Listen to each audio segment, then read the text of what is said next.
Hello. Good afternoon. Afternoon. Can I have video camera and screen sharing capabilities? Sure.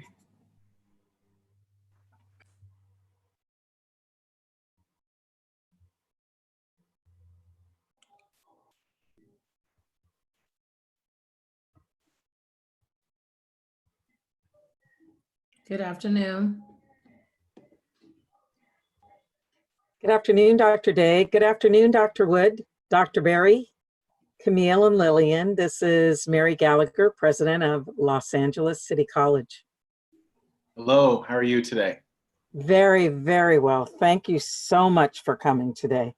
Oh, I'm very excited to have you here today. It's very, very good to be here. So I think I see Frank in the, I'm sorry, go ahead. no, I was just gonna say, I see Frank in the attendees and I think we need to make him a panelist. Oh, yes.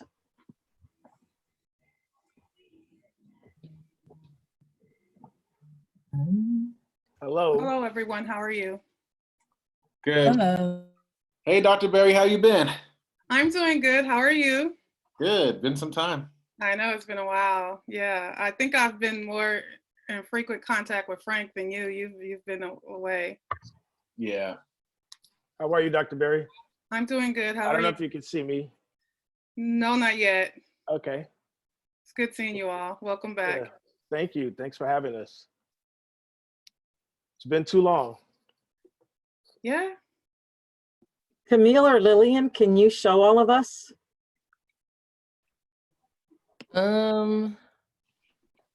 I think you have the capability of showing yourself. It's not showing. Okay, let me see.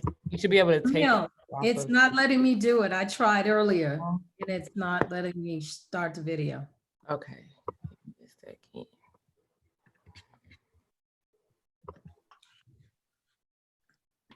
Good afternoon, Dr. Harris. This is Mary Gallagher. I'm the president of LA City College. I have attended several of your sessions, but I haven't had the opportunity to meet with you personally. I did meet with Dr. Wood at a retreat that all of the presidents from the Los Angeles Community College District had last year. So I'm really happy to have both of you here.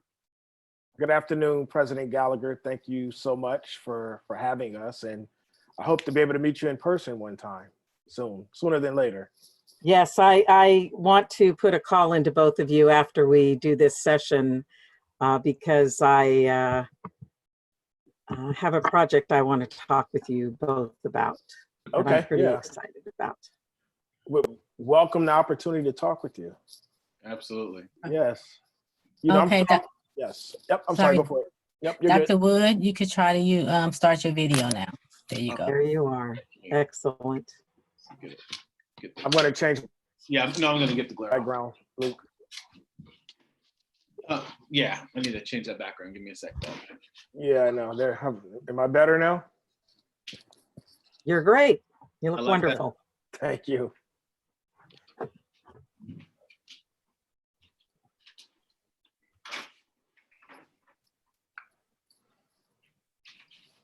So I know, Nairi, you know both of these gentlemen.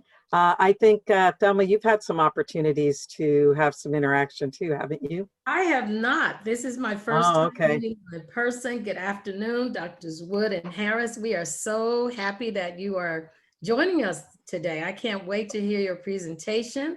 I've been reading your work and it's just outstanding. So welcome, and we're glad you're here. Oh, thank you. Thank you so much for having us.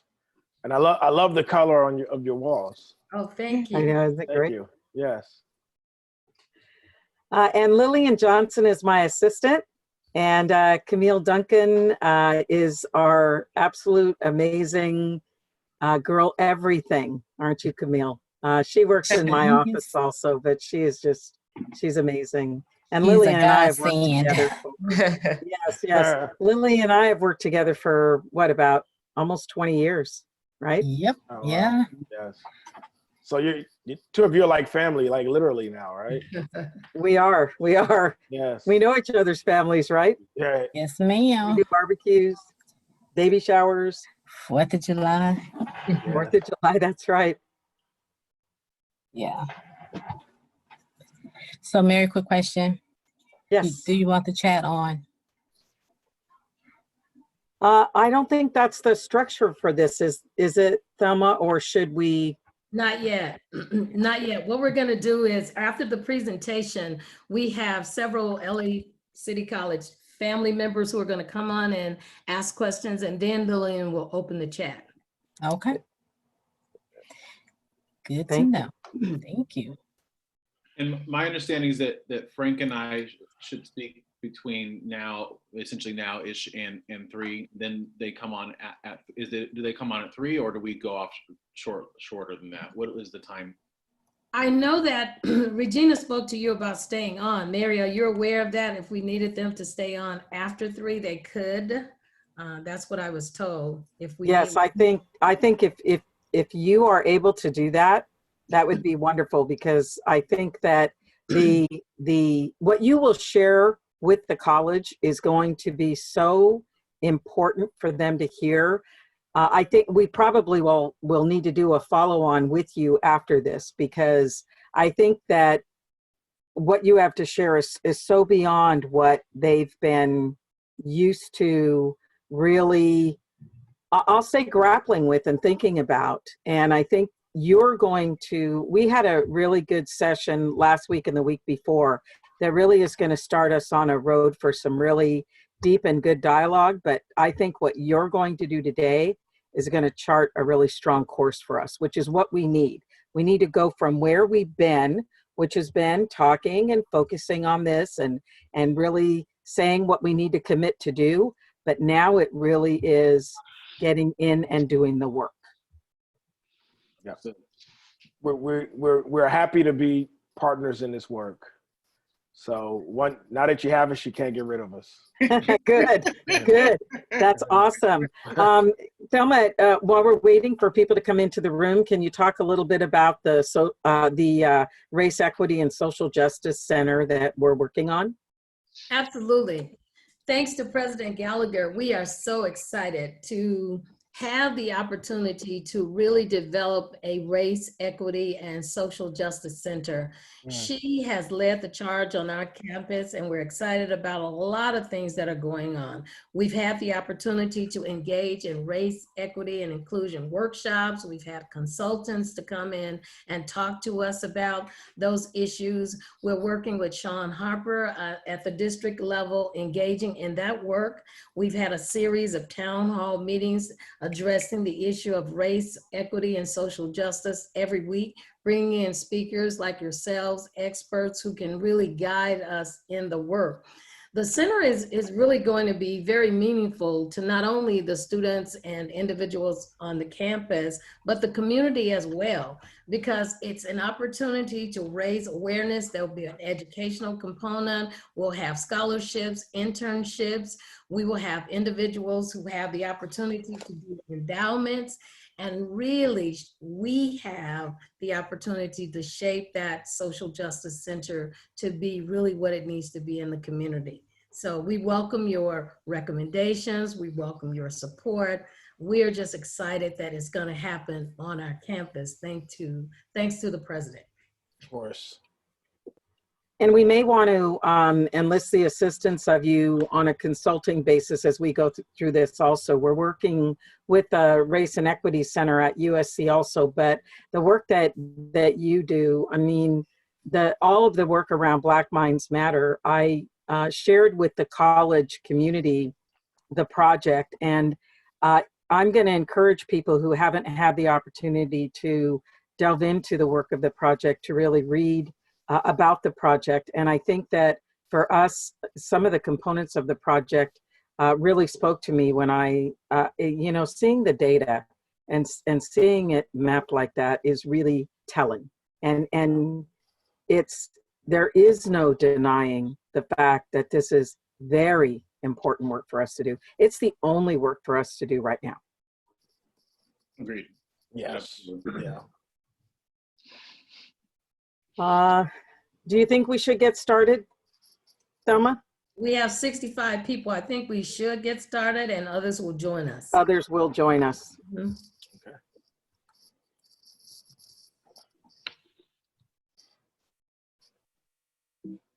All right. Should we go ahead Go. and Let me go ahead and just get us kicked off here. I'm so excited, everybody. Thank you for coming this afternoon. We have a very, very, very special guest with us today to talk with us about Black Lives Matter. They've been working on a project called Black Minds Matter that is phenomenal work. They come to us out of the Community College Equity Assessment Center at San Diego State University. And I will have Dr. Day tell you a little bit more about them. But I think that it is so amazing for us to be able to have both of them here with us today. A little over a year ago, Dr. Wood actually visited us, and we had an opportunity to engage with him then. And his partner at the Community College Equity Assessment Lab is Dr. Frank Harris III. And we have both of them here today to share their amazing work, and the wisdom of what they have to share with us is going to be remarkable. So I'm going to turn it over to Dr. Day. I'm so glad that you're here this afternoon, and I'll see you later. Thank you, Dr. Gallagher. Good afternoon and welcome to today's Black Lives Matter Town Hall meeting. Black Lives, Black Minds Matter, the interconnection of Black lives and Black minds. Just want to remind you of our primary goal of each of our town hall meetings is to raise the awareness about a topic that will help us move closer to addressing the issues of race, equity, and social justice. We have a dynamic duo here today. We're delighted, and I just can't wait to hear their presentation. The dynamic duo of Dr. J. Luke Wood and Dr. Frank Harris III. Each has an incredible bio, and they are experts in their own right. So just bear with me and let me share a brief summary of their bios. Dr. J. Luke Wood, national scholar, educator, author, and social scientist, is a distinguished professor of education and vice president of student affairs and community diversity at San Diego State University. Dr. Wood is also a co-director and Community College Equity Assessment Lab, National Research and Practice Center, and he has a lot of data collected. He has training partnerships with over 150 schools, colleges, and universities across the nation. He has some incredible research that focuses on factors affecting the success of boys and men of color. He is featured through the White House Initiative on Educational Excellence for African Americans and the My Brother's Keeper Initiative. Dr. Frank Harris III is a university professor, author, researcher, and social justice advocate. He is a professor of post-secondary education and co-director of the Community College Equity Assessment Lab at San Diego State University. He is best known for his expertise in racial inequity in post-secondary education and has made important contributions to knowledge about college student development and the social construction of gender and race in college contexts. His work prioritizes populations that have been historically underrepresented and underserved in education. He too is well sought out and is regularly consulted by colleges and universities across the country for his expertise on student equity, student success, and institutional transformation. I just shared with you a summary of their bios. Again, they have done some incredible work. They are two gifted scholars who today will educate, empower, and enlighten us by sharing details of their work, Black Minds Matter. After their presentation, we'll have an opportunity to hear from members of the LACC family, Ray Garcia, Director of CalWorks, Dr. Nairi Berry, who is the coordinator of the LACC African American Outreach Initiative, Toshume Nweke, STEM counselor, and Alexandria Chavez Garcia, who will be representing the Associated Student Government. They will share reflections, observations, and they will further explore the work of Dr. Woods and Dr. Harris. Following that, we want this to be engaging. You will have the opportunity to ask questions, so we will open the mics at that time and we welcome your questions. I hope you are as excited as I am. This is going to be a great town hall meeting, so we want to get started now. Dr. Woods and Dr. Harris, welcome to Los Angeles City College. Again, we are excited that you're here and we look forward to your presentation. You're on now. All right, well, thank you. That's a wonderful introduction. We really appreciate the opportunity to be able to be here. First, thank you, President Gallagher, for the ability to be able to be here, the invitation for an incredible, important conversation, and Dr. Day for the introduction. We're glad to be here and looking forward to sharing some information as it relates to the linkage between Black lives, Black minds, and also we're going to expand beyond that today and also talk about the implications for Black health as well. So we're going to be focusing really in kind of three areas, but ultimately linking Black lives and minds together. So with that, I'm going to go ahead and share the screen and we're going to jump on in. So those are our respective Twitter handles in case anybody wants to engage us, afterwards. But we're, again, just glad to be here.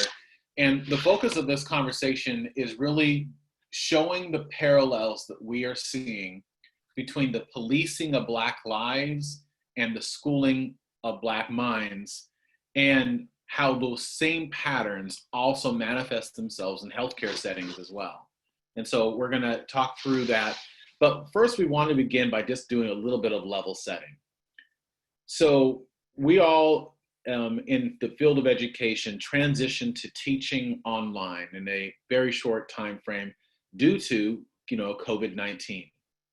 And the stress and anxiety and pressures that were associated with that served as essentially fodder for the Black Lives movements with the horrendous murders of George Floyd, Breonna Taylor, Tony McDade, Ahmaud Arbery, being some of the key ones that have been focused on this particular spring and summer. So we know that there have been many high-profile slayings of Black people. We also know that the same patterns that we see in policing mirror themselves in educational settings. And so we have often said, if you've heard us speak before, that Black lives and Black minds are intertwined, because if one does not value the life, then they certainly will not value the mind.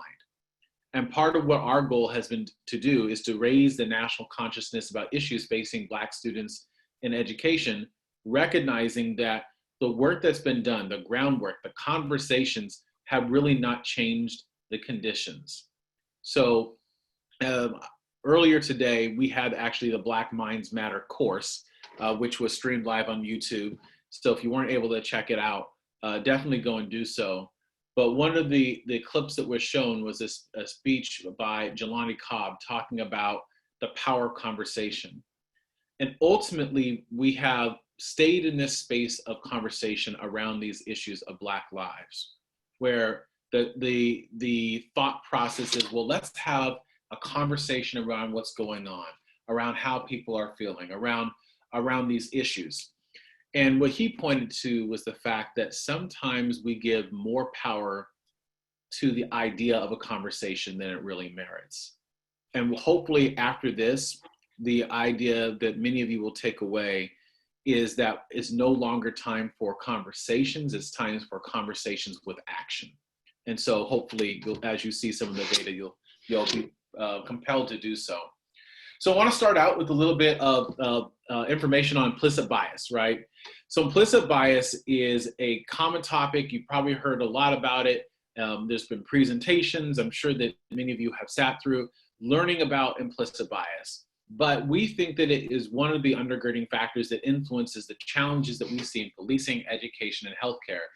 So on your slide, you have two different definitions and one description of implicit bias. And I want to go first with the Kirwan Institute one, because I think there's some elements up here that really help to paint in our minds what implicit bias is. And they say that implicit bias is the attitudes or stereotypes that affect our understanding, actions, and decisions in an implicit manner, activated involuntarily without awareness or intentional control. So we're not always aware of these biases that we have. And the biases can be either positive or negative. And it says that everyone is susceptible. It doesn't say that some people are susceptible or most people are susceptible. It means that everyone is susceptible, including everyone who is participating in this session right now. And so it's important because we recognize that when people go into educational settings, they go into policing, they go into healthcare, they bring with them the biases that they have, and those biases are informed by what they've learned throughout their lives about people who are different from themselves. And if what they learned is really gleaned from hearsay or from the media rather than from real engagements with real people, oftentimes the perceptions of others is going to be informed radically by stereotypes. And that matters because on that last definition that you see in the bottom of your screens, the judgment motivates actions. So ultimately, it's not just that I have biases and I hold them, but I communicate those biases to people who are different than me. Now, we see this in law enforcement. We see this in law enforcement. There is a lot of research that has shown that Black people are engaged differently than non-Black people when it comes to engagements with police officers. On the left-hand side, you can see basically a study from stops that took place in New York City. And so for every 10,000 stops, they were looking at how often those stops resulted in a police officer using force, using their hands, pushing someone to a wall, hitting them with the baton, whatever it might be. And what you'll see is that the Black people versus white people, Black people are significantly overrepresented across those areas where there's physicality being engaged in that relationship between people and law enforcement. Now, there's also been some really good work on bias by Sadler and colleagues. And I just cited one study there, but there's actually a number of different studies, and I can amalgamate them together. And basically what it said was this: they took police officers and they brought them to a shooting range and they gave them targets, pictures of Black people, pictures of white people, and some of them were armed and some of them were unarmed. So Black people who are armed, Black people who are unarmed, white people who are armed, white people who are unarmed. And then the officers were told, if you see someone who is armed, shoot. If you see someone who is not armed, don't shoot, right? Holster your gun. And one of the things that they learned from this study is that Black people were more likely to be shot by police when they were armed. But they were also more likely to be shot by the police officers when they were unarmed. But what's more is they also registered the amount of time it took for them to make the decision to not shoot and to holster their gun, and found that they spent more time making that decision and were slower to make that decision when it was a Black suspect as opposed to one who was perceived as being white. You know, we have to recognize that our nation has, for a long time now, had high rates of incarceration. And so we know that policing oftentimes can lead to arrests, and those arrests lead to and fuel our prison injustice system, our prison industrial complex as well. And so you can see here on this slide, these are international rates of incarceration per 100,000 people. And this is data from the Sentencing Project. And probably one thing that you'll notice really quick is that the United States incarcerates per capita far more people than any other nation, followed really by El Salvador, and then a precipitous decline from there. You got Rwanda, Russia, Brazil, Australia, and then you're down to very small numbers. So we have a nation that has been engaged in building up a prison industry. And while it has been going on for a long time in our nation, it has grown exponentially since the 80s. In fact, on this slide, you can see the US state and federal prison population from 1925 to 2017. And what you'll notice is around 1980, there is a incredible increase in the incarceration rates. Many of you may be able to quickly link this to certain presidential administrations that were committed to being quote unquote tough on crime. But ultimately what we know is that being tough on crime oftentimes translates into incarcerating Black people. Now, we see there that there's also not only that high prison population, but that Black people are overwhelmingly represented within it. And there's data from the Sentencing Project that suggests that in a lifetime, that 1 in every 3 Black males can expect that they will be incarcerated at some point. That's 1 in every 3 in their lifetime. And that is in comparison to the average of 1 in 9, or for white men, 1 in 17. And so you'll notice that there is a significant overrepresentation, and that overrepresentation creates many of the challenges that we see. But that also is thinking about prison overall. If we go to juvenile justice, we can also see that there are disparities that are taking place. And on the left-hand side of your screen, data also from the Sentencing Project says that Black youth are 5 times more likely to be detained or committed compared to white youth, according to data from the Department of Justice. So we know that there is a significant overrepresentation, and that our nation is committed to this path. And what we are hoping is that this information will help to clarify why that's not the right way to go. But I want to pause here before I go into the parallels that we're seeing in education, and just say this. We know that those implicit biases manifest themselves when there are 3 conditions that are in place. First, when we have incomplete information, so we don't know what's taking place. Second, when our time is constrained. And third, when we're experiencing stress. So incomplete information, time is constrained, experiencing stress. That the biases that we have when those conditions are in place, we're more likely to communicate those biases than when those conditions aren't in place. Now, I want everyone to think for a moment about a police officer. A police officer rolls up onto any situation with incomplete information. All they have is what they've been told by dispatch. And so they go into a situation knowing that it could accelerate, it could not, but they go into it as an unknown. The time is constrained in that they have to make very quick decisions in terms of, do I engage this person in a physical way, in a non-physical way? Do I use of force, right? There's a lot of decisions that they're making in a very short time frame, and they're experiencing stress, right? So you got the incomplete information, you got the time is constrained, and the nature of their jobs are stressful.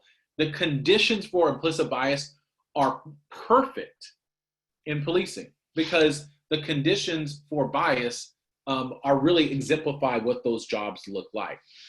And that's why we cannot be surprised that we see names such as Trayvon Martin, Michael Brown, Tamir Rice, Eric Garner, Oscar Grant, Amadou Diallo, Alfred Alongo, and so many others, right? But that doesn't mean, and so when we think about policing and the challenges in policing, what we have to recognize is that there needs to be a change, right? And there needs to be a change because if we are not preparing officers with the ability to go in and engage communities that are different from their own, with the cultural competency to do so, with an understanding of their biases and how they communicate microaggressions and macroaggressions and direct violence disproportionately to a certain group, then we're not doing our job in terms of trying to hold them accountable. But the exact same thing can be said for educators. If we're not better preparing ourselves to engage populations that were very different from us, if we're not thinking about those same issues that we see in policing, then ultimately we are reifying the same patterns. And so what we see is that there is a direct connection between the policing of Black lives and the schooling of Black minds. And that connection is 2 patterns: undervaluing and overcriminalizing. We undervalue Black lives and undervalue Black minds, and we overcriminalize them. And here's how that plays out in those different spaces. In policing, we see the use of deadly force. We see excessive use of force, maintenance order policing, racial profiling. But in education, we see many similar patterns: exclusionary discipline, suspensions, expulsions, referrals, zero tolerance policies, the school to prison pipeline. But I say it's a school to prison pipeline, but having worked in a community college myself, I always think of it as a school to school pipeline, because many community colleges do a wonderful job in trying to provide pathways for individuals who've been formerly incarcerated. Overplacement in special education, in-school tracking. So the patterns of undervaluing and overcriminalizing bear different fruit, but those fruits are ultimately informed by supremacy, racism, and dehumanization. So we have, and we did this during the first Black Minds Matter class that we had. We spent a long time going through and trying to articulate how the patterns in policing that we see are similar to the patterns that we see in education. And one of the things that really stood out to me was this article I read that was written by a police officer talking about how police officers have to have a warrior mindset. And that when they go into communities, that those communities may have challenges and they have to be ready to do battle to uphold the law and the rights of those that they are advocating for.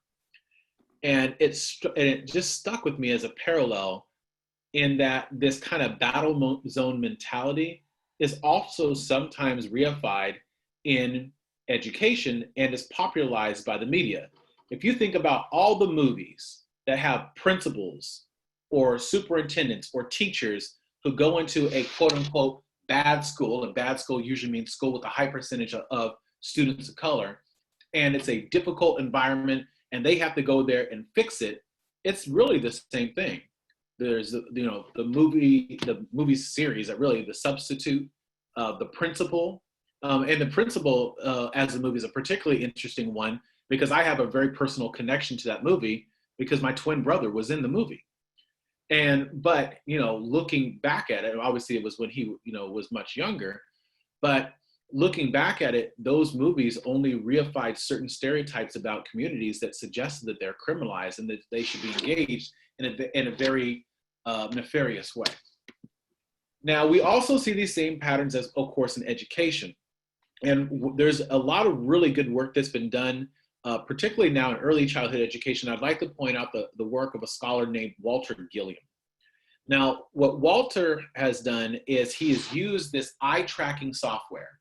So you put on these glasses and then it tracks your eye movements in terms of where your eyes go so they can see what is it that a person is looking at. So what he did is he brought in a group of teachers in early childhood education, I believe they were preschool teachers, and then he had them watch videos of children engaging one another, right? Videos of children engaging one another. And then he told the teachers to identify problematic behavior before it begins, that you're in these video clips, you're gonna see challenges with kids. I want you to identify the problematic behavior before it begins. So armed with these goggles, watching these videos, the teachers went in, and what they found is that they spent most of their time when they were cued to look for disruptive behaviors or problematic behaviors to look at Black children, and even more so to look at Black boys. And what makes this study particularly sad is what we call a deception study. A deception study is when you have an item that you're doing as part of your research design that doesn't fully communicate to the participants what might take place. And so the truth is, it wasn't videos of kids doing things that they shouldn't have been doing. It was simply just videos of kids playing, right? But ultimately, when cued to look for disruptive behavior, the educators spent their time looking at the Black children. Now, we see this play out throughout K-12 education through the use of what is called exclusionary discipline. Exclusionary discipline encompasses any type of school disciplinary action that removes or excludes a student from his or her usual educational setting. And as noted by the American Psychological Association, this ultimately leads to the school to prison pipeline. And I'll say this, when we think about the school to prison pipeline, there are two primary pillars to it. The first pillar is exclusionary discipline. On the right-hand side of your screen, you can see referrals, suspensions, expulsions. That fuels that school to prison pipeline. The second pillar, which we're not necessarily talking about today as much, is overplacement in special education. You put those two patterns together, and that is what serves as the foundation for that pipeline. Now, there are different types of exclusionary discipline that can take place. A child can be excluded from extracurricular activity, referred to school officials, an in-school suspension, an out-of-school suspension, a referral to law enforcement, expulsions. But then there's also more subtle ways in which these same patterns can manifest. I would argue, as a person who is an educator, that when you have young children at school, that just as important as what they're learning in the classroom are their engagements on the schoolyard, recess, lunchtime, talking with one another, engaging with one another, having the opportunity for children to get out all that energy that's held within them. And so other ways in which exclusionary discipline can take place is taking away loss of recess, detention at lunch, a silent lunch, in addition to the numerous ways that non-exclusionary discipline can take place as well. Now, what we know is this, is as we come back from COVID-19, we're going to be going into the fall, and many schools will be having their classes online. There's some that are doing in person, but most folks are doing a high percentage of virtual. What we expect is this, is that the patterns of suspensions and expulsions and referrals will go away. And they will go away because, not because that things have been done that have been right, but more so because it will be harder to track. And so exclusionary discipline will be masked through absenteeism or through just similar, or through perceived disengagement. And here's some ways in which that could play out. And we should think about this not only in, of course, a K-12 context, but also in our own context as well as college educators. So, eliminating access to a course link or not providing a course link in a timely fashion to a student. Having students come into the waiting room and then not admitting them to a Zoom session. Removing them from a video conference. Turning off their video camera. Changing their name. Turning off their microphone. These are the ways in which it's going to manifest in this new era. And we don't think that there's been a lot of thought that's been put into the ways that some of these practices, when there is a perceived issue of behavior, will result in exclusionary practices or exclusionary discipline. Now, here is a fake headline, but is the headline of the future. This year, we will see a headline that says that it was the lowest Black suspension rates in the history of education. But why is that? It's not because the researchers finally convinced people that implicit bias and microaggressions are really taking place, or that Black children continue to be overrepresented in suspensions and expulsions. And it's not because the policy advocates finally found a way to hold people accountable by creating policies that were actually implemented in ways that they were envisioned. And ultimately, it's not because advocates on the ground finally found a way to hold people accountable, particularly those in positions of authority, such as school boards. Ultimately, it's because COVID-19 kept children out of classrooms and didn't provide an opportunity, therefore, for them to be suspended. So yes, while we will likely see this type of headline in the coming year, it will not be for any good reason at all. So part of what Frank and I have been doing is a number of different reports. One of them was called Get Out, that was done in concert with our colleague Tyrone Howard at UCLA. But one of the more recent ones that we did was called When They Teach Us, which was a play on the movie When They See Us by Ava DuVernay. It was a Netflix series that followed the Central Park Five.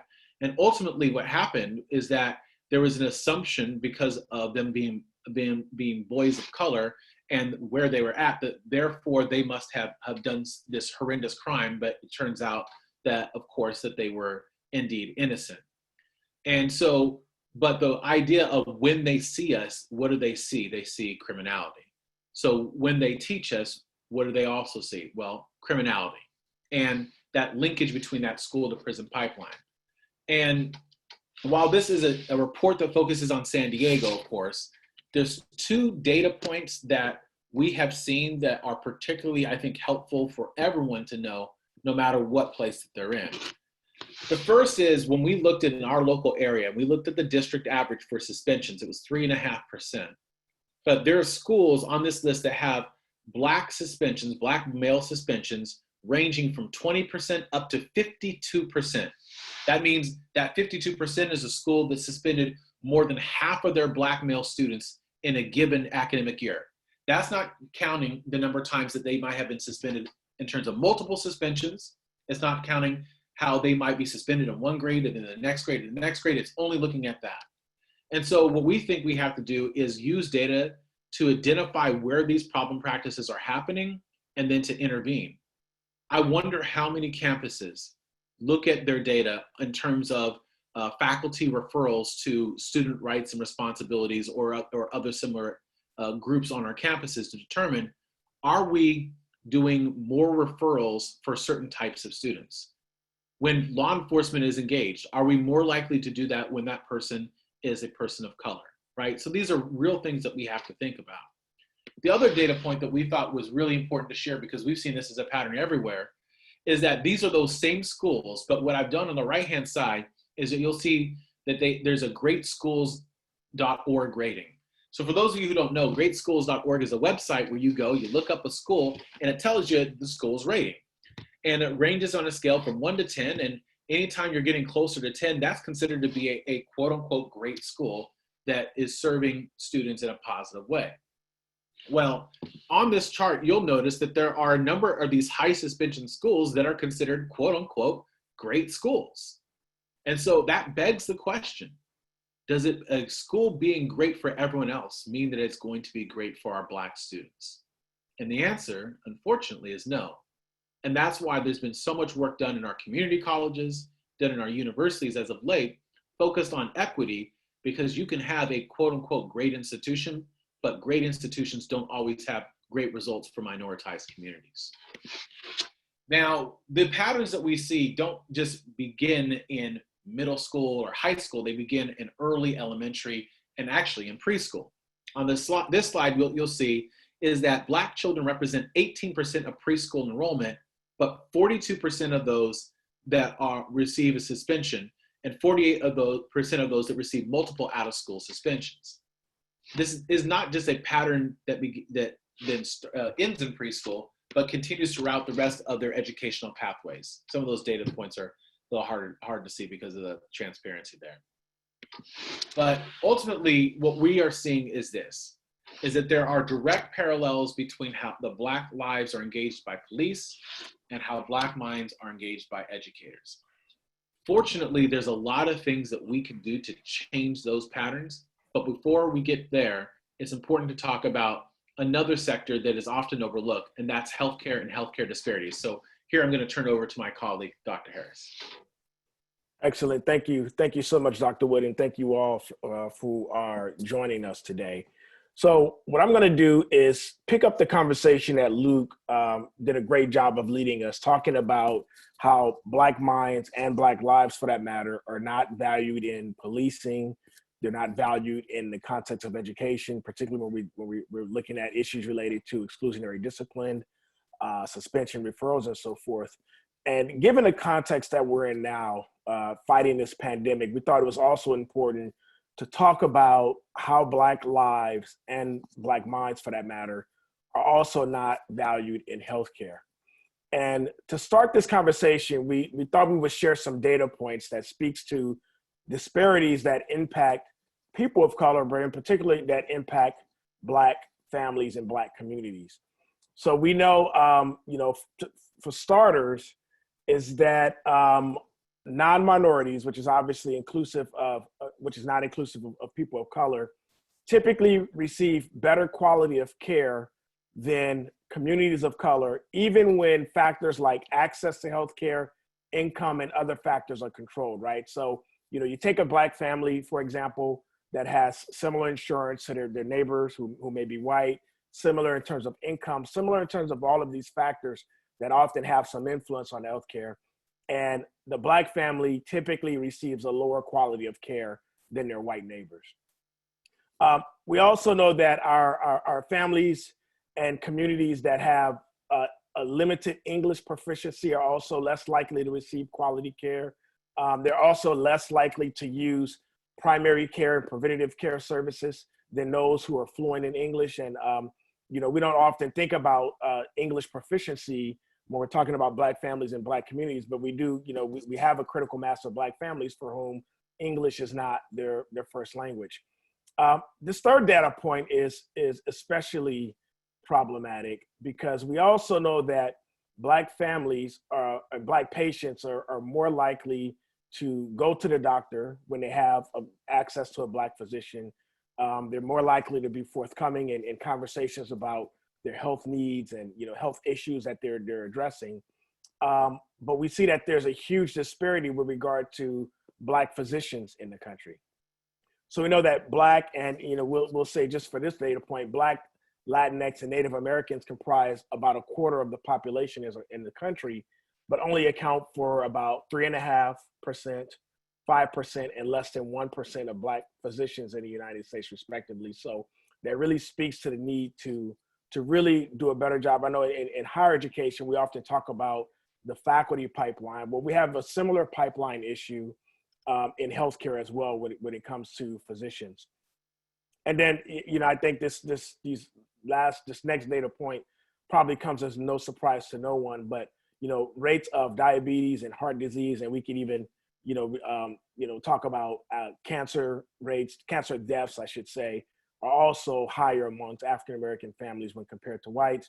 And then our youth, particularly our Black and Latinx youth, are more likely to be exposed to alcohol and tobacco advertising, which we know leads to a higher use of alcohol and tobacco. And it's attributed to a huge range of health issues and concerns. Next slide. And another salient example that we would have to discuss with regard to healthcare disparities is the disproportionate impact that COVID-19 has had on communities of color. And what we see here are the percentage of Black, Latinx, and whites who have suffered deaths as a result of the pandemic. These data come from the Center for Disease Control and Prevention.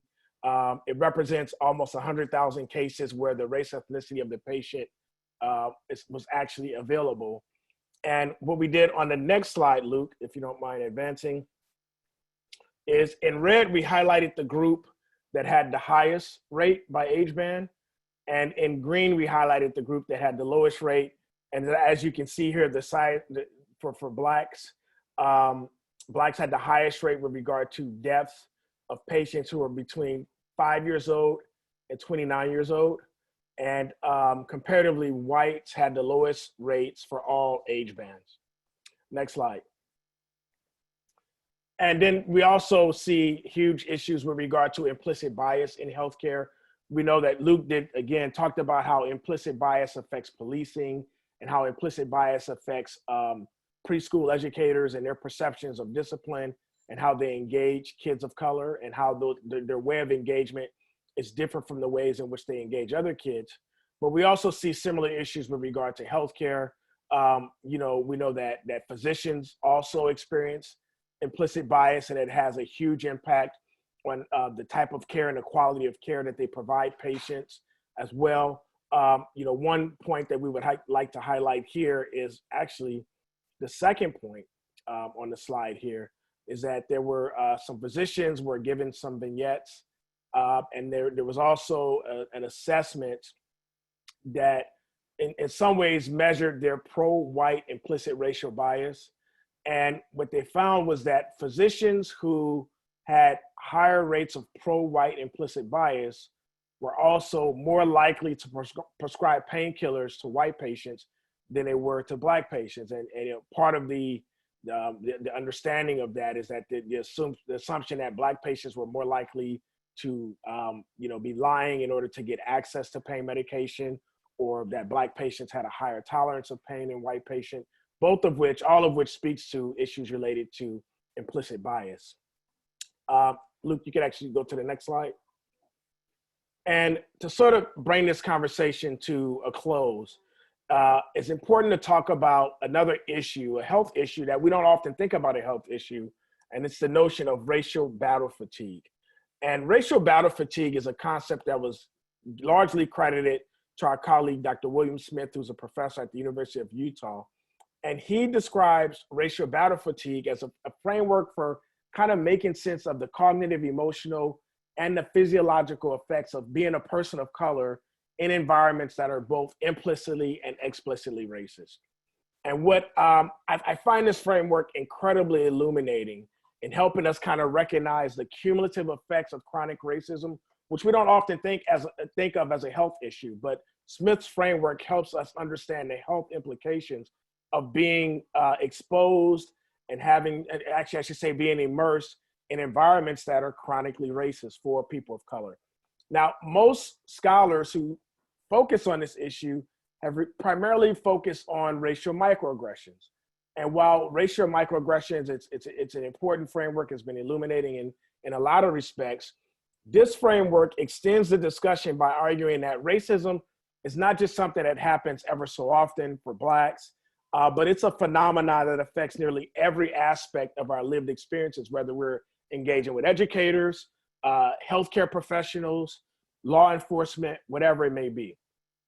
And because of this, racism actually becomes a core part of our identities and our life histories.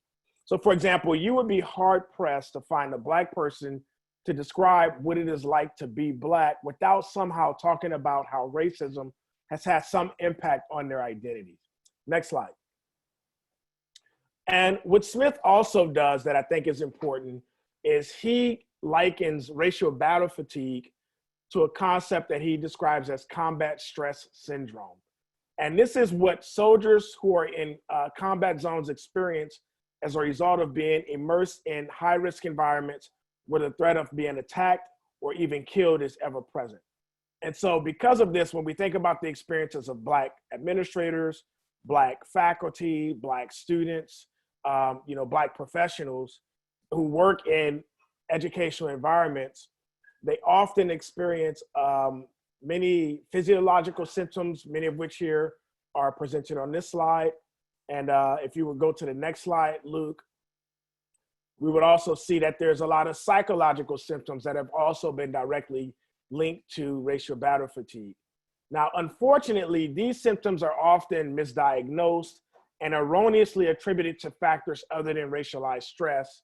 And then we also know when we think about the type of training that our colleagues who are in the health profession, so marriage and family therapists, social workers, other mental health professionals, typically don't get training in being able to diagnose racial battle fatigue and also being able to have some strategies with treating it.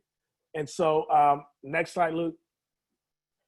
So we say, all this to say is that when we think about Black lives, we also have to think about Black minds.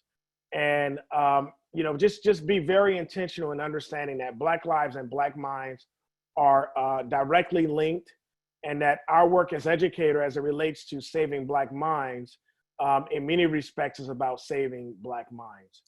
And with that, I think we will transition to the panel part of the conversation. Right? Yes. Okay, thank you. Wow. Thank you, Drs. Harris and Woods, for that information. I'm very excited, and I'm still trying to comprehend those data points. They're very startling, so I'm going to give myself a moment to do that. While I'm doing that, I'm going to invite the LACC family to ask questions, to reflect, observations, and I'll start with Dr. Nairi Berry, who is our coordinator for the African American Outreach Initiative. Hello, how are you all? I'm just, as always, thoroughly impressed with the information. Once I believe I've kind of wrapped my head around how you all come up with it, you guys fascinate me even more. But I really wanted to discuss the school to prison pipeline and how it impacts students in the COVID area.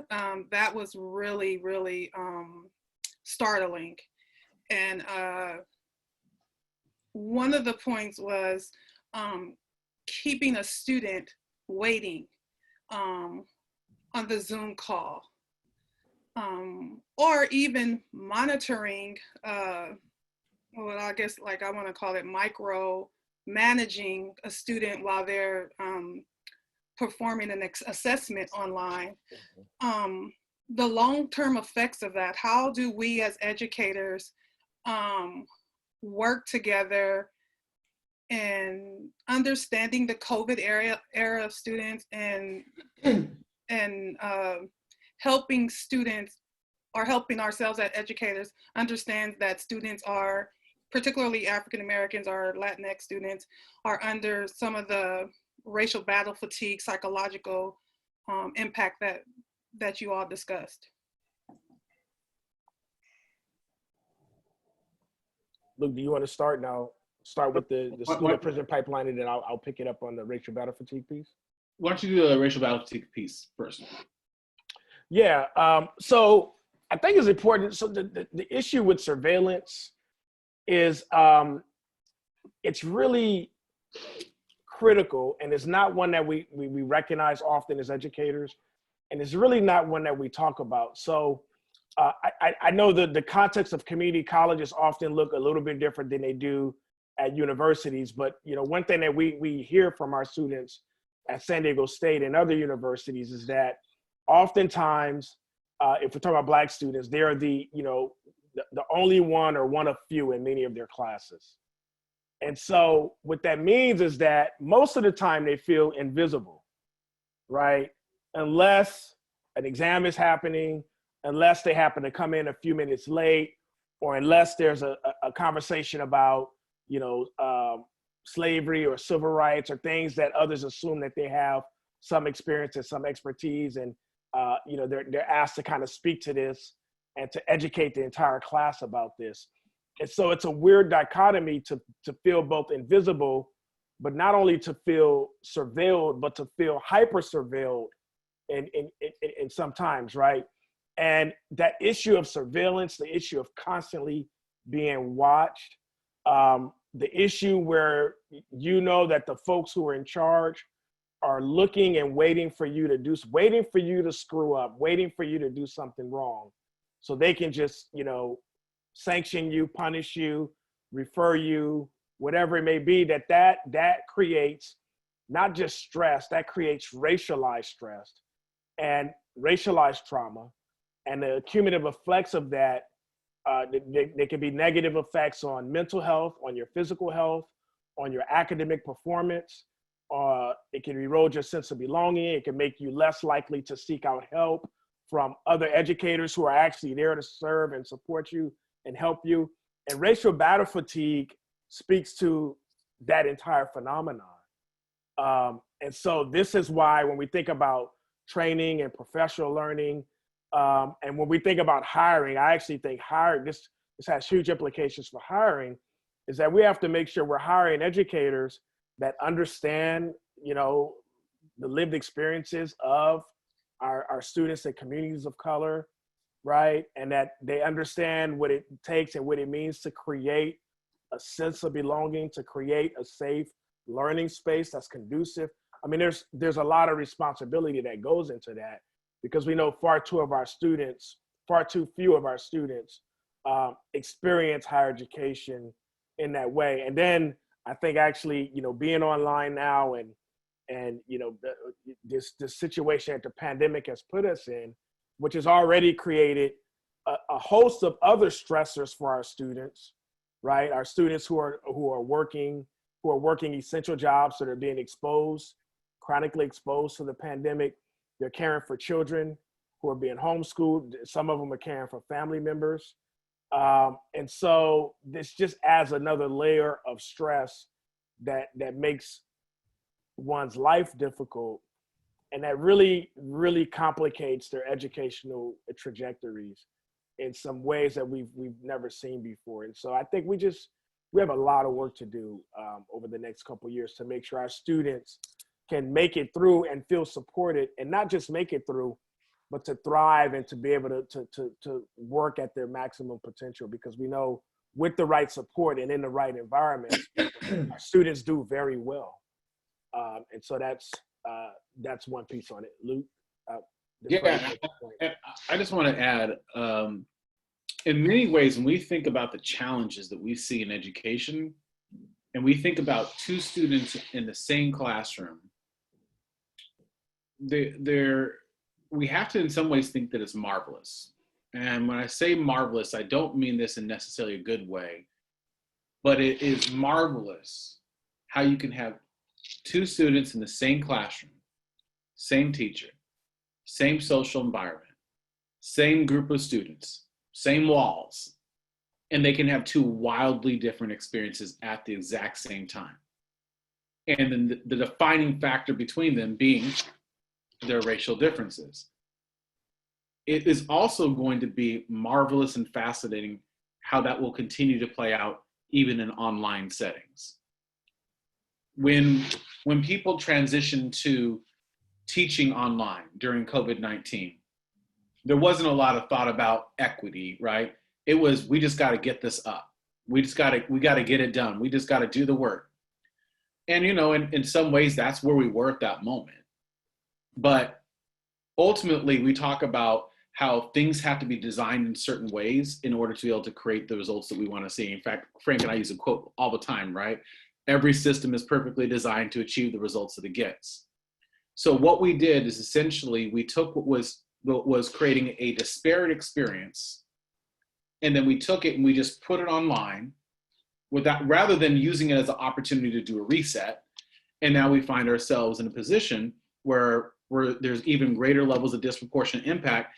And then those disproportionate impact is even further exacerbated by lack of access to technology, technological proficiency, healthcare challenges due to COVID-19. And, you know, one of the things that has been really powerful that people have been saying on the Black Minds Matter class is this: like, students are going to be coming back with some real challenges, and not just the challenges that they have in their lives around employment and health and all that. They just saw a man murdered on television. They just saw another man murdered while running and doing a job. They just saw a Black woman in her own home, police bust down her door and kill her, right? This is real deep stuff. And this is being brought into this classroom, into the learning environment. Frank has already talked about the implications of what that looks like, right? There's some real racial battle fatigue. And what one of the things I appreciate about William Smith's work is he talks about racial battle fatigue contagion. And so racial battle fatigue is when you experience it, right? You go through these challenges and how it affects you psychologically, physiologically. But the contagion part is his work has shown that by watching those images of people who are like you in some way, who come from your same community, that it can have the same effect as if you were the person that it was happening to. It can have that same type of effect physiologically and psychologically. Like that's deep stuff for us to think about. And the damage that we do doesn't begin in university, doesn't begin in community college, begins in preschool, right? That's when the child first learns that they aren't prepared or don't belong or aren't important or aren't smart, a bunch of aren'ts, right? That's what they learn early on. And I'll close the question just by saying this. We often talk about this concept as educators of disassociation with school. And particularly it's a big concept in elementary ed. And the idea is that some students, based upon their experience, will not have a proclivity, an inclination, a desire, an interest in school. And I think that what we do as educators is too often we come up with fancy words to describe things that are much more simple. It's not disassociation, it's theft.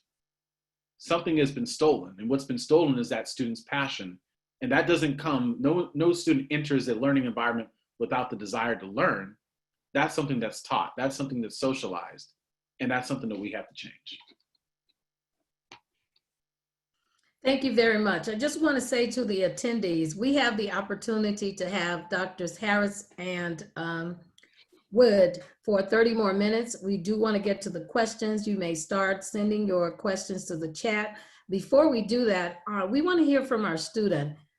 Alejandra, will you please open up your video and ask your question?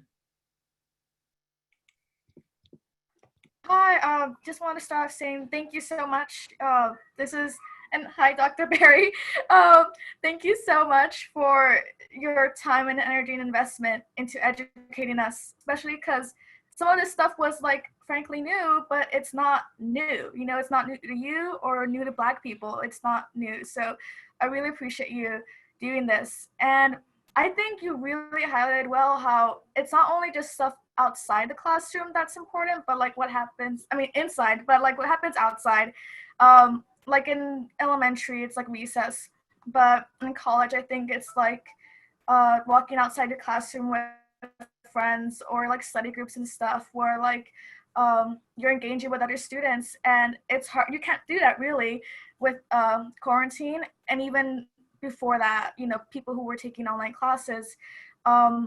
What do you think is a good way for us to be able to connect with people, especially with Black students who might often like be isolated and having to like, you know, the minute you turn off your Zoom screen in a classroom, you're like done. No one's there.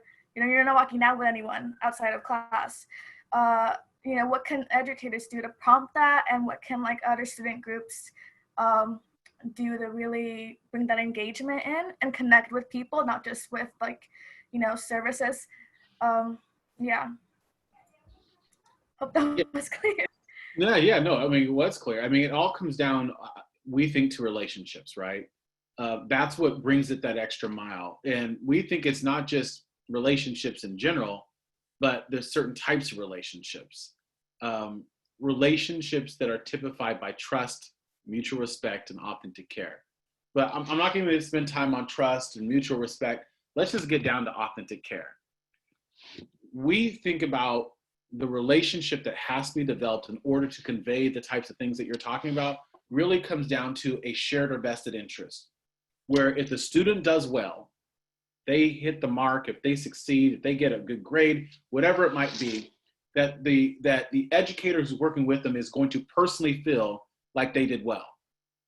And then on the flip side, if they don't do well, if they stumble, if they fall, if they miss the mark, that the educator is going to personally feel like they missed the mark.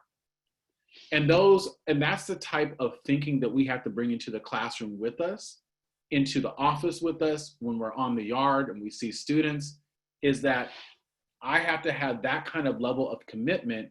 And that's important, not just because it's good for the students, which is important, but it's also good for my own well-being. I need to recognize that I'm here to invest in students, to invest in their lives. But I think the challenge is that too often people bring deficit mindsets into the work. They come, they see students, and they say to themselves, they're lazy. They don't care. They're not really here for school. I've heard people say, they'll be gone by census, right? Look, that's like, that doesn't belong in this space. I believe that education is a calling, right? So ultimately, that we got to move away from those types of ways of thinking to get to those deeper relationships. But it goes even further than that, because even if you start out with the relationships, those relationships can be fraught with all types of challenges if people haven't done the deeper work on dealing with their perceptions. If I look at a group of people and I see them through the lens that they are dangerous, deviant, up to no good, it doesn't matter what kind of, if I'm focused on building a relationship, that relationship is going to convey that I think those things about them, right? So you have to do the deeper work. So we believe that relationships must be, are undergirded by healthy perceptions. So my perceptions influence my relationships, and that influences my teaching, learning, counseling, advising, or any other support practice. And I think ultimately it's that type of commitment to getting down to the base issues, to the harder stuff. It's harder conversations, but ultimately that's where the fruit will be.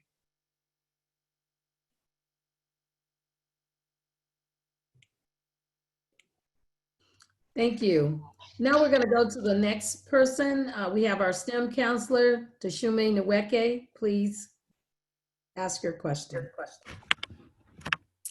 Hi, good afternoon. As Dr. Day mentioned, my name is Tashomi Nowicki, and I am a STEM counselor here at Los Angeles City College.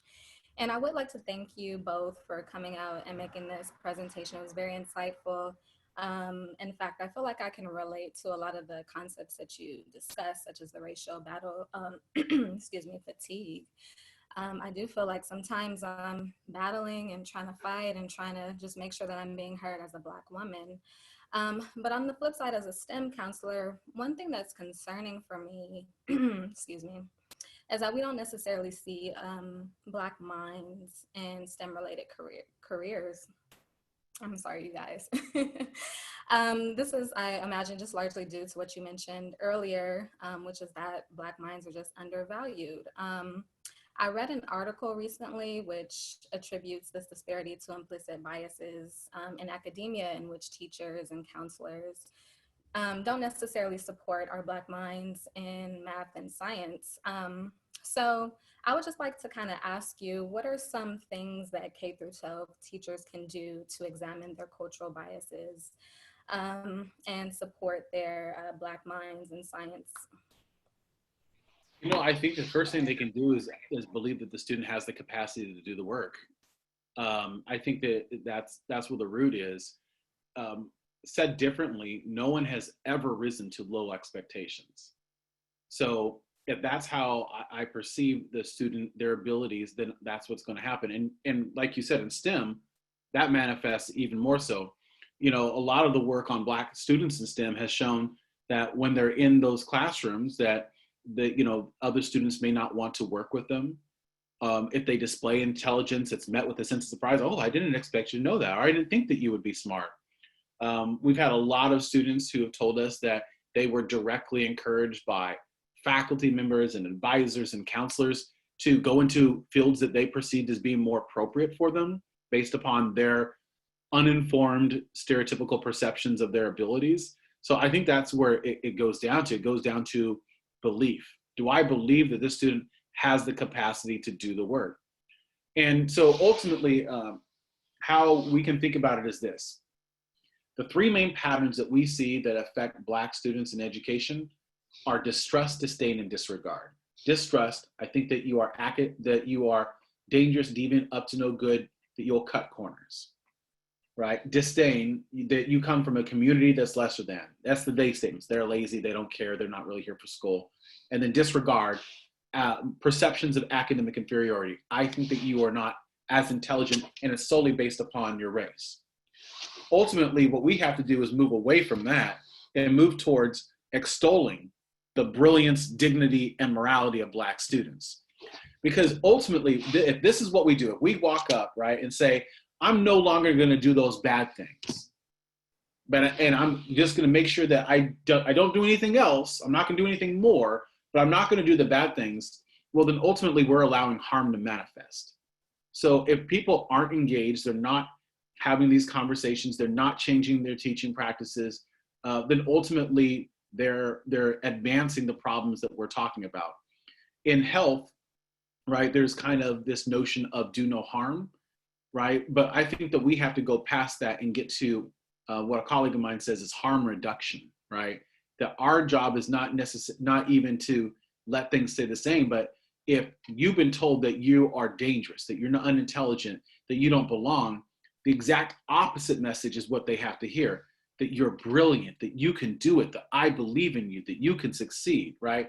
Students have to hear those messages on a regular basis. And here's why. In psychology, there's a concept, and it's a really great paper. It's actually probably one of my favorite papers in psychology, and it's called Bad is Stronger Than Good. And basically what the paper does is an amalgamation of all the psychological research showing how detrimental a negative message can be, and then how many positive messages have to be put into place to counterbalance that one negative message. And there's different ranges based upon different studies, but usually somewhere between 5 to 10 positive messages to outweigh a negative message that someone has told a student. But what happens if everything that you heard throughout your K-12 experience, for the most part, was just negative? Or if it wasn't even verbally negative, it was just exclusionary. are we preparing people to be the next scientists, right? The next technologists? Or have we resigned to the fact that we're preparing students to go into our criminal and justice system? And ultimately, I mean, that's the root of it, is that we have to change those practices. Thank you. Let's move to the chat. Lillian, I see some great, Camille, several questions. Will you please read the questions from the chat? Thank you. Okay, the first one comes in and says, thank you guys for the talk. It's one of the best we've had all summer. My question is, does looking at the stats of the climate still leave you room to be optimistic about where things are going in the realm of racism and racial tension and implicit bias? Absolutely, I can take that. And let me say that Dr. Harris got kicked out because of a Wi-Fi issue, but he's back in. He needs to be promoted back to a panelist when we get a second. Thank you. But do we have room to be optimistic? Gosh, that's a really good question, because I don't know if I would say that I am optimistic as much as I am committed and driven to change what we see. Do I believe that we have the ability to change? Yes. And I'm going to give you one really good reason why. The climate and conditions are shifting. So Frank will remember this greatly. So 3 years ago, we offered the first Black Minds Matter class at San Diego State. And what happened, Frank? Was it met with resounding embrace? It was Armageddon. It was as if, we were completely contradicting every important value of education. Why are we teaching this? We're a public institution. A public university should not be supporting a class called Black Minds Matter. It was as if we were doing something criminal. Yep. And I remember receiving a letter from an alumni asking me to explain how Black Lives Matter is any different than the KKK. I remember receiving hate mail on a regular basis, right? And the media picked it up. I mean, there was a lot of pressure when we first did that. Fast forward to doing it right now, and we're doing Black Minds Matter. Of course, there's people who I'm sure don't believe that this is an important conversation, or the Black Lives Matter is an important conversation, but you now have college presidents sending out emails signing it Black Minds Matter, right? On people's websites, priests, rabbis, imams, right? Talking about the importance of Black Lives Matter. It is a different world than it was. And ultimately what we have to do is to leverage that moment. Now, there's different perspectives of change, right? So one, and I'm going to go like professorial here for a second, but one perspective of change is around what's called incrementalism, right? Where basically the idea is that we want to have incremental changes over time. So if we just keep pushing and pushing and pushing, we'll edge up in the right ways. We'll be able to make the changes that we need to see. So if you look at suspension rates of Black students statewide, depending upon the area, you can see that, hey, they have declined in the past 5 years. Yeah, they've declined from 10.7% to 10.2%. Shouldn't we all be happy that Black student suspensions have been on the decline when they're 2 to 3 times higher than that of other students? But an incremental perspective says that we just keep pushing, and we hopefully over time will change those things. But there's another perspective called punctuated equilibrium theory, which says that there's certain times and certain conditions where certain forces converge in a way that allows you to create far more change than you ever would have been able to do. So COVID-19, the Black Lives Matter movement, all of those right now are conditions that allow us to do what Gloria Ladson-Billings says needs to be a hard reset. Like, this is our opportunity. We may never have an opportunity like this in our lifetimes to be able to make as much change as we need to make in a short period of time as we need to do it. Just as an example, at my own institution, again, I'm a faculty member there, but I'm also an admin serving as vice president right now. And one of the things that we did following the George Floyd incident is we had an emergency meeting of our university senate, and we had faculty members in criminal justice and faculty members in Africana studies come together and propose a new requirement. And now we have a new requirement that if you are going into the field of criminal justice, right, you're going to be a police officer, you're going into the field of criminal justice, that if you're going to graduate from our institution, that you have to have coursework that you've taken on Black lives in policing. That was done in 10 days from the time it was an idea to the time there was an emergency meeting and it was passed. That would have taken years, and it would have, in a normal situation, may never have passed. Then you had the Juneteenth message that we followed up with it, where we said, we're going to do cluster hires of faculty members with a demonstrated record of success in either teaching or service to our Black students, right? That would have never have happened before, but the conditions have changed. You know, for us, I think it's fortunate because at my institution, I feel like we did a lot of legwork over the past 2 years that allow us to advance those conversations faster. I would argue that community colleges have done this legwork for many years now, focused on equity. So what is the fruit of it now, right? What are the policies that we're going to change? We can do it. This is the opportunity. So if we were able to make those kinds of changes at an institution like ours, I believe that you could absolutely make those same types of changes. So yes, I believe that there is a reason for us to be further committed, because we are going to move the ball forward. But is that going to totally erase all the disparities that we see? No. Okay, the next question is from Anthony Clark. He says, since we now know that implicit bias lies at the root of so many behaviors that negatively impact the lives of African Americans, particularly our young males, doesn't it make sense that for such important occupations such as law enforcement and even in education, that there should be a requirement to score an acceptably low score on one's implicit bias score? Those whose score reflect a high level of bias, for instance, should be rejected. Yes, that was easy. In fact, Frank and I have regularly argued for this ourselves, that in policing and in schooling, if you're going into fields that allow you to have and be in a position of authority over other individuals, that there should be mandatory testing to ensure that you're going to be able to do that role well. I mean, let's just think about it. The military wouldn't allow you to go into an area to do a job that you weren't prepared to do. So why do we allow the same things to take place in education? The business industry wouldn't allow someone to go into an area to do a job they aren't prepared to do, because it's going to affect the bottom line. Why do we allow it in policing? So I think we're in total agreement. Absolutely. If I could, yeah. Oh, sorry, Lou, go for it. No, go for it. No, I was going to say, but I also want to recognize that the responsibility to do so is on all of us who serve as educators to embed this within our own fields, right? As standards within our own professional associations, in terms of the advocacy that we do around policy. But absolutely in total agreement. Frank, you were going to say? The only thing I would add is I don't think it stops during the hiring process.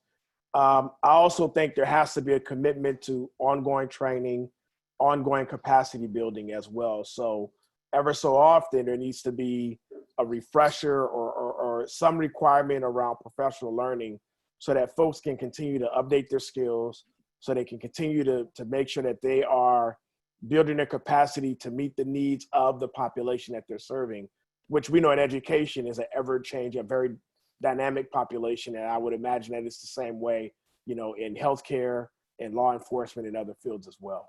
So it can't just, it needs to start with hiring. It needs to be a part of the hiring process, but we can't stop there.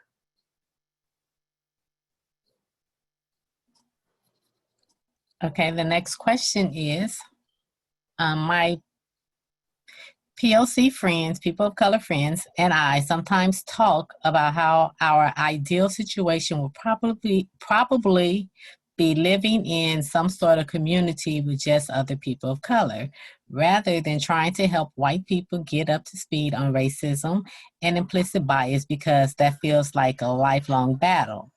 Is this mindset wrong in your eyes? Obviously, I don't know how possible it even is, but let's say it was. You know, so here's what's interesting. I was talking to my partner not too long ago, and you know, I don't know where we were, but we were making an observation that, you know, you can be white and pretty much insulate yourself from people of color fairly easily, right? You can live in an all-white community. You can go to an all-white church.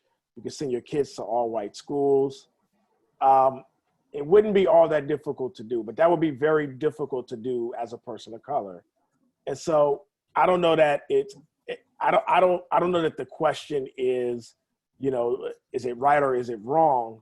For me, I think a bigger question is, how do we create communities, contexts, and spaces where, regardless of who I'm surrounded by, or regardless of who I'm regardless of who my neighbor is, who my colleague is that shares the office next to me, where I feel like I can be my authentic self. I feel valued. I feel appreciated. I don't feel the pressure to code switch. You know, and is that possible in a racially heterogeneous space and context? I don't know. You know, but I know it would be challenging at present for any person of color to be able to do that. But we know that there are white folks who do it, and do it with a whole lot of success, just because of the ways in which our society is structured and organized, because of, you know, systemic oppression, because of redlining. I mean, you know, there's all sorts of things that have happened historically and structurally that's gotten us to the present place where we are. And so I think that would be my response to that. I don't know if I answered the question, but it's an interesting question. So I want to address the question in a slightly different perspective and put it in the context of education. So one of the things that we've talked about, I think it was in the first Black Minds Matter class, was really this podcast that was done by Malcolm Gladwell. And he was talking about the history of segregation. And one of the things that he said is that the argument that was made for integration was one where the schools that Black children are going to are lesser than. They don't have the resources. The teachers aren't well prepared. And then as a result, therefore we need to have access to these other schools, because separate but equal is inherently not equal. And part of what that effort unintendedly produced was this notion that the teachers in the Black schools were less quality, when in fact they were wonderful teachers who were doing the best with what they had in terms of incredibly limited resources. So the response, of course, as we all know, Brown v. Board, was to integrate schools, right? And what that meant is that students from diverse schools ended up going to schools that look different, right? We had integration in schools. We had the busing era, right? Where we're gonna bus our students from minoritized communities into perceived better schools, right? Now, the challenge with that is that never really produced any buy-in from those who were on the other side. Ultimately, what we know is that it may have been a better path to have integrated teachers rather than to have integrated schools. And the reason for that is that you then put a child into a hostile environment where they had someone in front of the class who wasn't as committed to them, who didn't believe them, who didn't live in the community, who didn't know their mother or their auntie, right?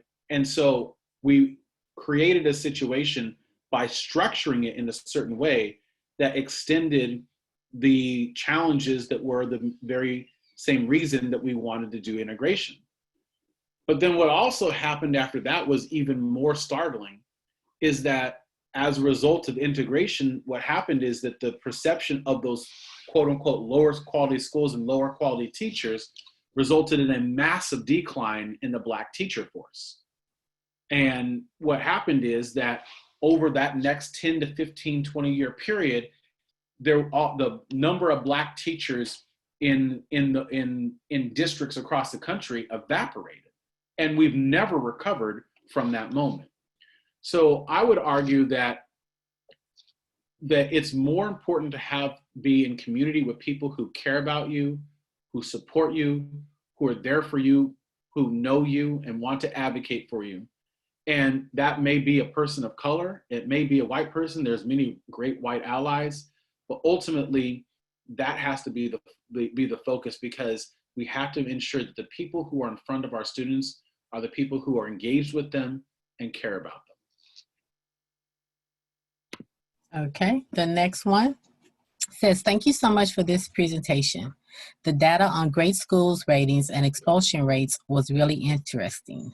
Have you found correlation between low grade school ratings and race and the perception of schools being worse that are higher percentage Black and brown? So I would say the great schools, because their metric has, it's pretty complex in terms of the different factors that they're looking at. It was probably more insulated from some of the other ones, but I'm sure that if you were to look, there would be some sort of relationship there. I don't know whether it be a small to moderate correlation or a larger one.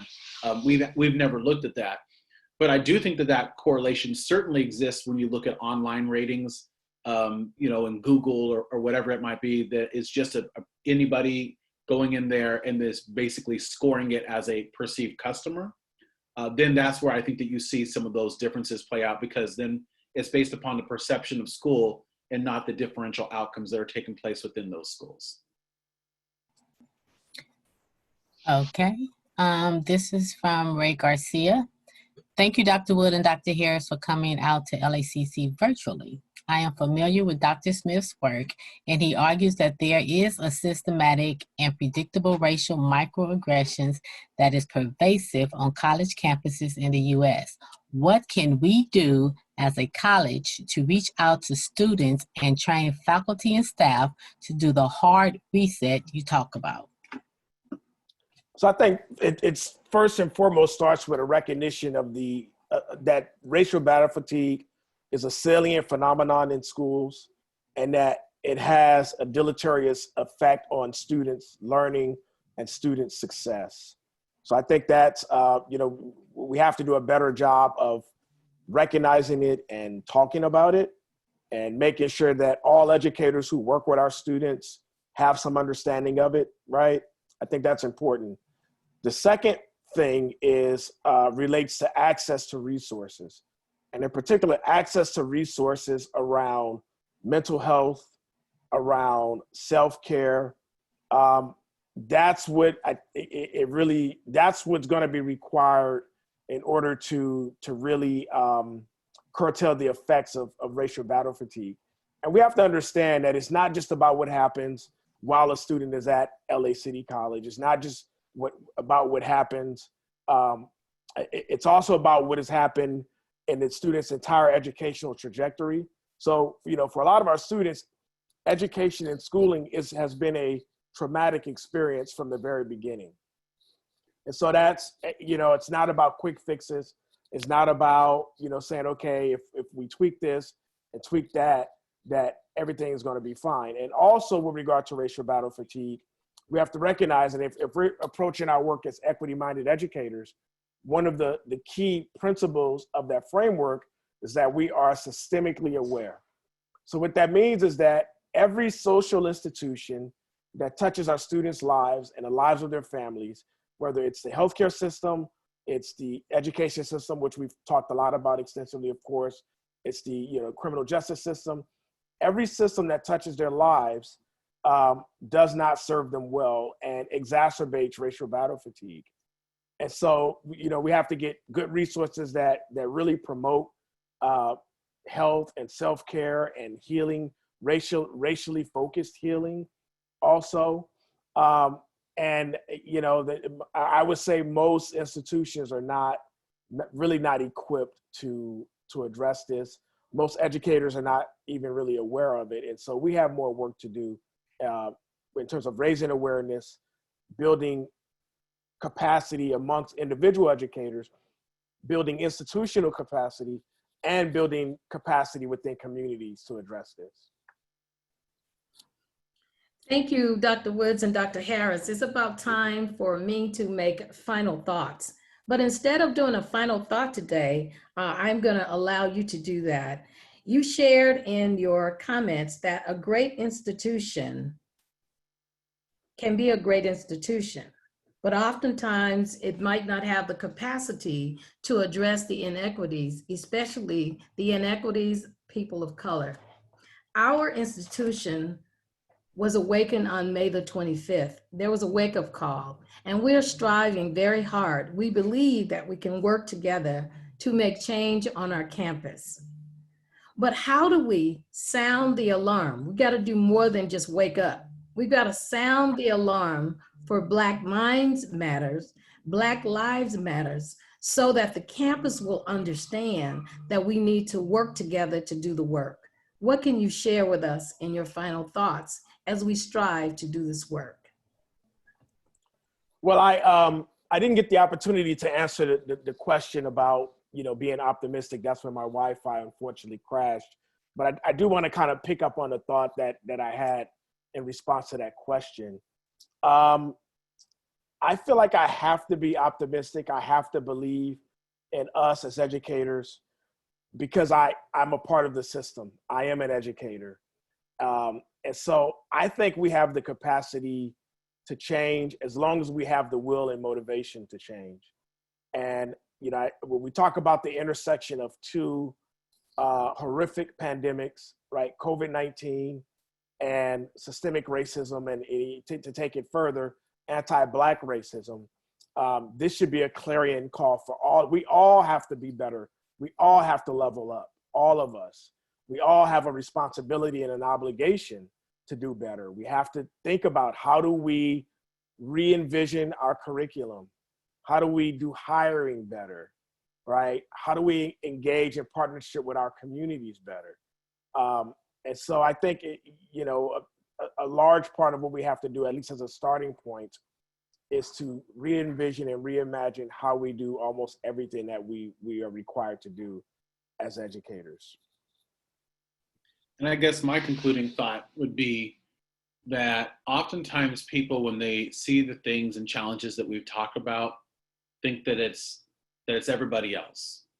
You know, people in California think it's folks in the South. Folks in the South think it's folks in the Midwest.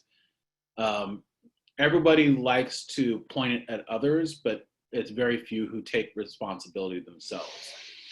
How I think about it is this. If anyone looks at these problems and says, well, that's not me, then you're probably part of the problem.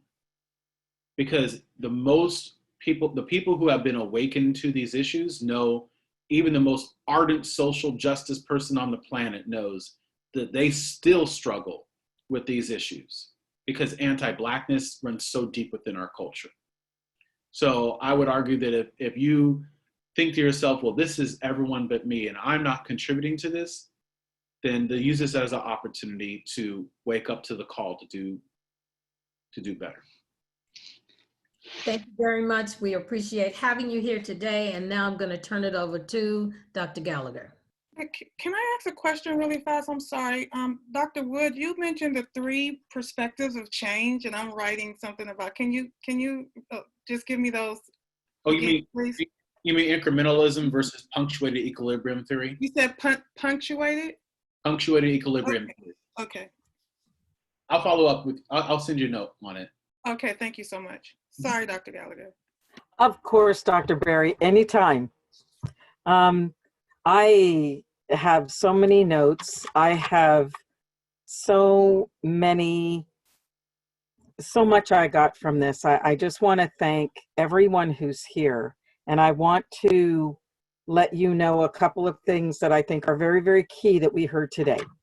One is, as Dr. Wood was talking earlier about implicit bias is really exacerbated under certain conditions.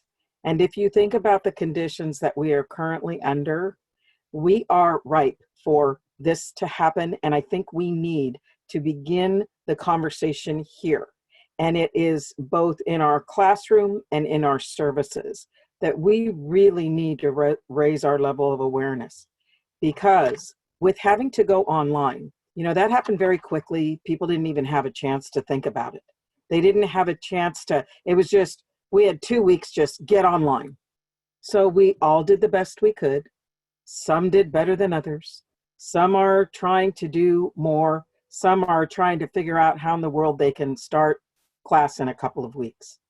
But I think it's incumbent upon us to reach into our staff and our faculty right now to help us to determine or try to identify whether or not they have any of these three conditions, or perhaps all three occurring right now. And that is incomplete information, time constraints, and that they're experiencing stress. Because if we determine that any or all of those conditions exist, we need some intervention, because that will affect our students if we don't get that intervention there. So I think, I'm looking at my team right now, and I really think this is something that we need to put some energy into. So there's a lot of other things that I got out of this that I can see as immediate action items, but that's one that I'm really, really focused on right now. And then I think it's working with our counselors to reach with our students and determine whether our students are experiencing this, because this will interfere with their ability to feel as if they can successfully get through their classes. So I think we need some capacity to get in there in the next couple of weeks to do this. So we'll talk about this. I'm looking at you right now, Dr. Day, and I just really think we need to wrap back and see what sort of strategies we can incorporate right now. And I've got a new tagline, you guys. Leverage the moment. And we put these moments together, and we will be able to affect the change. I'm getting goosebumps right now, you guys, because I can feel it. I can feel this is it. So I'm so, so excited. We've got to do lunch and learn on Black Minds Matter. And we're negotiating our sheriff's contract right now. And I want to require that they take the Black Minds Matter course. That will be powerful, I think. Some of it is just understanding what you're doing. And I'm not saying people don't sometimes intentionally do things, but when you start to look at things from a different perspective, you stop and think. And that's what we need people to begin to do. Stop and think about what you're saying and you're doing that has an impact on someone else. And in particular, absolutely, our Black and African American students. And we saw our Board of Trustees pass a social justice and equity initiative yesterday, write a resolution. So you know what I'm going to do, you guys? I'm going to make this public. So this is about to go public, all right? Because these get recorded. So I might get fired over this, but I don't care. I'm old enough and I can do that. There should be, so this is Tony Clark. Thank you, Tony. I'm so glad you were here, and I'm so glad you brought this up. Thank you, thank you, thank you, Tony. Keep saying these things. There should be mandatory testing on implicit bias. We need to make a commitment to ongoing training. Part of that resolution was to change our practices for hiring. I am going to challenge our district to do that. I will personally challenge our district to do that, because it is time that we dealt with this head on. Stop pushing it off like it doesn't exist. It's head on. So I am going to do that. So it is time, and I'm not going to wait any longer. I so appreciate you coming today to share yourselves with us, to share your knowledge and your experience and your expertise with this. There's no doubt in my mind we will have you back. I'm sure that the comments I will get back are going to be amazing. And in the piece that I write to the campus tomorrow, there's so much I'm going to put together from this because I got so much out of this. So thank you. I promise you, we will leverage the moment. I promise you. Thank you. Thank you. Thank you. Thank you. Bye, everybody. Have a great weekend.